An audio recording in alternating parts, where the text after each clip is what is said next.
Sa simula ng pelikula, isang grupo ng mga bata ang naglakas loob na pumasok sa isang ipinagbabawal na kuweba para magsagawa ng kanilang pananaliksik. Makalipas ang 10 minuto, may nakita silang nakakatakot kaya naisip ng isa sa mga babae na lumabas at humingi ng tulong. Pero pagdating niya sa itaas, nagulat siya dahil ganap nang nagbago ang mundo. May mga malalaking bato at pormasyon ng lupa, matitinding bagyo ng buhangin ang sumisira sa paligid, at may nakita pang spaceship na lumilipad sa malapit. Ibig sabihin nito, mahigit 1,000 taon na ang lumipas sa labas ng kuweba habang sila ay nasa loob. Pagkatapos nito, bumalik ang kwento kung paano nagsimula ang lahat. Si Professor Hopper, isang arkeologo, kasama ang kanyang asong si Boss, ay naghahanap sa paligid ng mga nakahiwalay na kuweba. Nakakita sila ng isang van na mula pa noong dekada 70.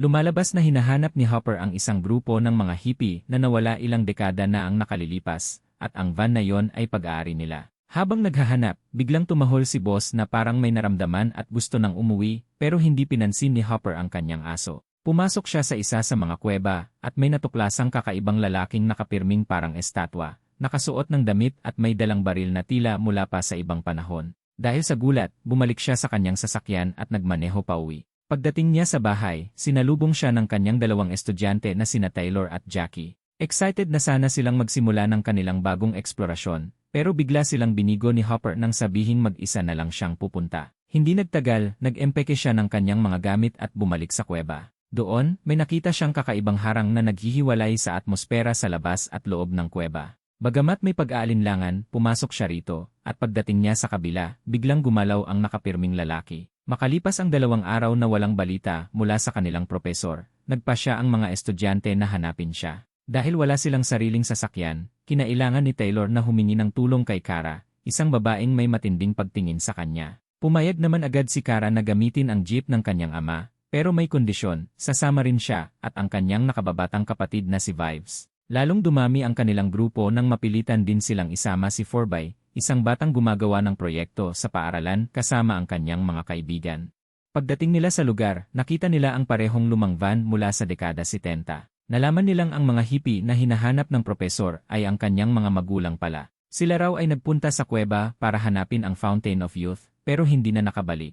Pagkatapos, may natagpuan silang lumang lubid na nagdala sa kanila sa ibang bahagi ng kuweba. Sinundan ito ni Jackie sa isang makitid na lagusan at nakita niyang putol na ito. Napansin din niyang napakalalim ng kuweba at posibleng doon nawala ang propesor. Naniniwala si Taylor na masyadong luma ang lubid para pag-aari ni Hopper. Pero nagpasya pa rin siyang bumaba at siyasatin ang kuweba. Sumama rin ang mga babae habang iniwan si Forbay sa itaas para magbantay dahil takot siya sa dilim. Habang bumababa sa malaking kuweba, napansin ni Kara ang parehong kakaibang harang at sinabi kay Taylor na magkaiba ang temperatura sa magkabilang panig nito. Sa kabila nito, nagpatuloy sila hanggang sa makarating sa ilalim ng kuweba. Bumalik ang kwento makalipas ang 2 araw nang pumasok si Professor Hopper sa harang. Habang papalayo siya sa loob ng kuweba, bigla siyang nakarinig ng hiyawan at nakakatakot na alulong. Dahil sa takot, mabilis siyang tumakbo pabalik at nang makalabas siya, napansin niyang kakaiba ang pagkurap ng sikat ng araw. Pagdating niya sa labas, gabi na, kahit 2 minuto pa lang siyang nasa loob.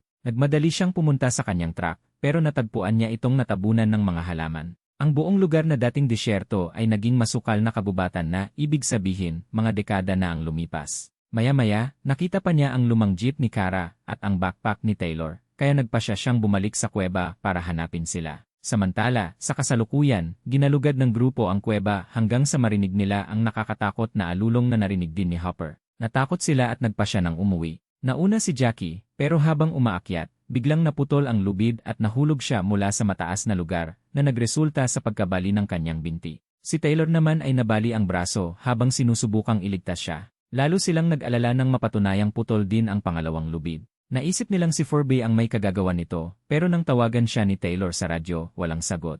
Habang nagpapanik ang grupo at nag-isip ng paraan para makaalis, may narinig silang malakas na kalabog mula sa itaas. Muli nilang sinubukang makipag-ugnayan sa radyo, at sa pagkakataong ito, may sumagot na bumubulong na humihingi ng tulong.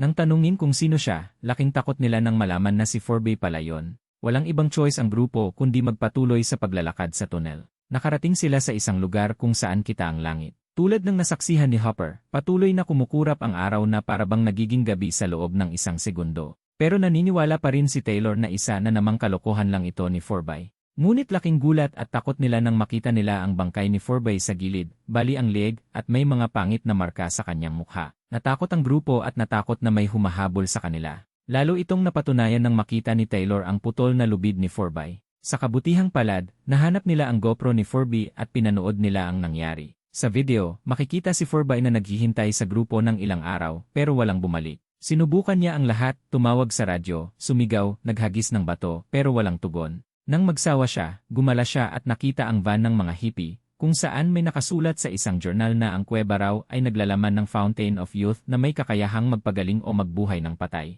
Ito raw ang dahilan kung bakit pumasok ang mga magulang ni Hopper, dahil may malubhang kanser ang kanyang ina. Pagkaraan ng ilang araw, naubusan na si Forbay ng pagkain at tubig. Akalang patay na ang kanyang mga kaibigan, nagpasya siyang umalis. Kailangan niya ang susi ng jeep kay Taylor, kaya bumaba siya sa kuweba. Pero nang tumawid siya sa kakaibang harang, nagbago ng mabilis ang langit. Bago pa niya maintindihan ang nangyayari, biglang naputol ang lubid at nahulog siya ng malakas, iyon pala ang kalabog na narinig nila. Nang nasa loob na siya ng kuweba, gumana ang radyo at humingi siya ng tulong, pero ang kasama niyang napukaw ay ang mga man-eater na dumating at walang awang pumatay sa kanya.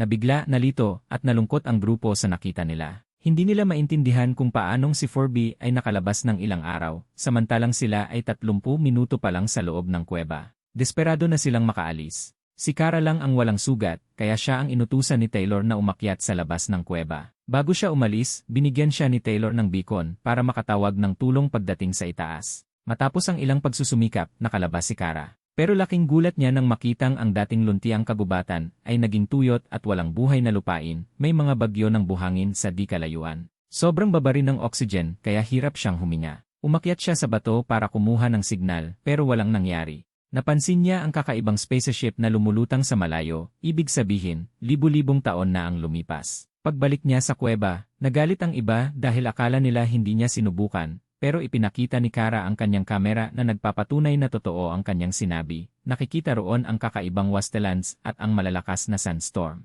Sa wakas, napag-isipan ni Taylor na may dahilan kung bakit bumagal ang oras sa loob ng kuweba. At tuwing kumukurap ang araw, ibig sabihin ay isang araw ang lumipas sa labas. Pero mas nakakatakot pa ang nalaman ni Vibes nang muli niyang panoorin ang video ni Forbay. Sa isang frame, nagbabago ang kulay ng langit, ang madilim ay taglamig at ang maliwanag ay tag-araw. Ibig sabihin, bawat segundo sa loob ng kuweba ay isang buong taon sa labas. Lalong nataranta ang grupo at lalong naghangad na makatakas. Nang makabawi si Kara, muli siyang sumubok umakyat, pero may biglang inihagis na futuristic na hagdan, at isang higanteng parang alien ang bumaba. Pagdating niya sa ilalim, inatake siya ng isang barbarikong man-eater, pero madali siyang nakalaban at ginapos ang halimaw gamit ang isang high-tech na aparato. Hinabol niya ang grupo kaya tumakbo sila palayo.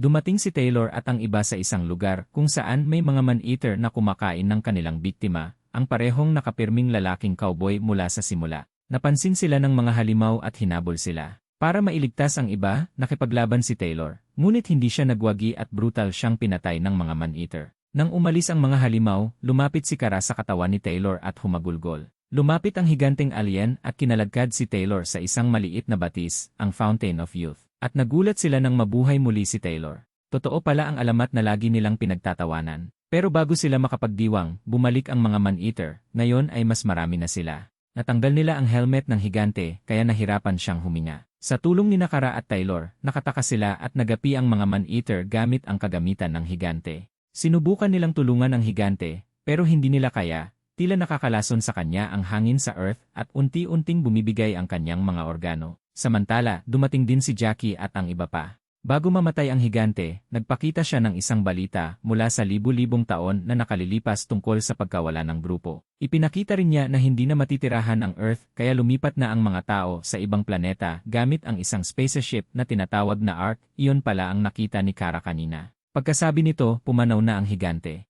Sa susunod na eksena, naghanap si Taylor ng mga bakas at nakita si Professor Hopper na sugatan. Pero mas nakakagulat ang nakita niya sa paligid, may iba't ibang patong ng oras na mas mabagal pa ang galaw. Sa unang patong, nakapirming nakatayo ang mga magulang ni Hopper, at sa mas malalim na bahagi, may mga sinaunang tao na nag-aaway para sa Fountain of Youth. Ipinaliwanag ni Hopper na dinisenyo ang kuweba para pigilan ang mga tao at ibang nilalang na gamitin ang Fountain of Youth. Sinubukan siyang iligtas ni Taylor, pero mas pinili ni Hopper na manatili. Bumalik si Taylor sa kanyang grupo at inilagay ang bangkay ni Forbay sa Fountain of Youth na buhay ito. Gumaling din ang binti ni Jackie. Ngunit nang aalis na sila, pinalibutan sila ng mga barbaro. Gamit ang high-tech na hagdan ng higante, umakyat si Kara. Pagdating niya sa itaas, puno ng tubig ang pasukan at may kumaladkad sa kanya palayo. Nag-alala ang natitirang grupo, kung aakyat sila, may papatay sa kanila, kung bababa, may mga barbaro ring naghihintay. Makalipas ang ilang sandali, bumalik si Kara na ibang-iba na ang anyo. Hinatak niya ang lahat gamit ang high-tech na lubid, pati sina Forbay, Professor Hopper, at ang kanyang mga magulang. Lumalabas na ang mga nilalang na kumaladkad kay Kara ay ang mga tao na nag-evolve sa paglipas ng panahon. Bagamat ilang segundo lang siyang nawala sa loob ng kuweba, taon-taon ang lumipas sa labas. Sa huling eksena, dinala ang grupo sa Ark na patungo sa paghahanap ng bagong planetang matitirahan. Ang Ark ay pinamamahalaan ng mga evolved na nilalang na may kakaibang wika. Nagtapos ang pelikula habang ang spaceship ay lumilipad papalayo sa asul na planeta, na tuluyan ng iniwan sa likuran. Mag-like at mag-subscribe para sa mga recaps na kagaya nito. Maraming salamat sa panonood.